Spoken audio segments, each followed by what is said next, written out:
Okay, selamat petang. Hari ni waktu mendung di mana tadi ada hujan sekejap. Jadi apa yang kita nak paparkan kat sini mengenai kawasan Labu ni.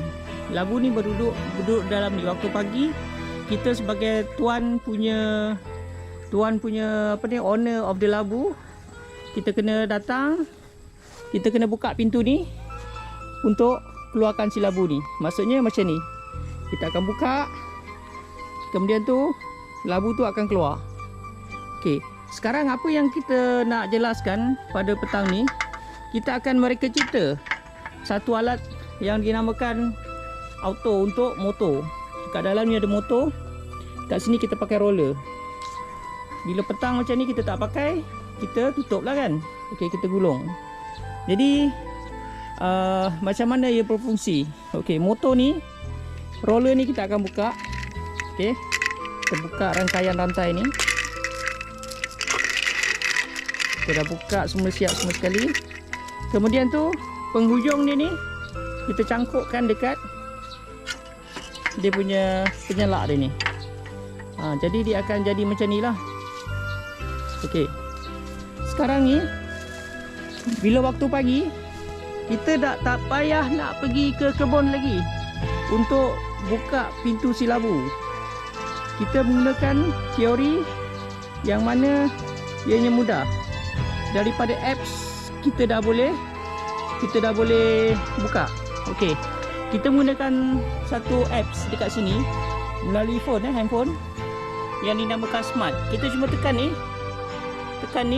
kemudian tu kita tekan ni, apa ni, dia punya labu auto gate open yang kita dah set up. Kita confirm tu run.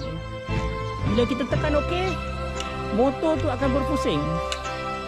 Dia dengan secara sendirinya akan menarik pintu pagar ni supaya pintu pagar ni akan terbuka secara automatik dan labu pun bolehlah keluar.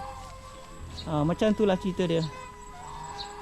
Jadi ini adalah reka cipta khas untuk si labu, yang mana walaupun kita tak ada kat rumah, pergi mana sekalipun, kita boleh melepaskan labu daripada kandangnya untuk mencari makanan, meragut rumput di kawasan-kawasan yang ada ni.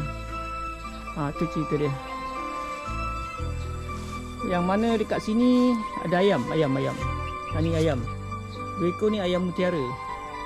Ayam mutiara ni kalau tu kita tengok, dia dah mula bertelur. Tu dalam ada telur dia. Tu telur dia ada 7 biji. Kalau nak tengok telur dia, kita masuk ke dalam. Kita bukakan latch ni.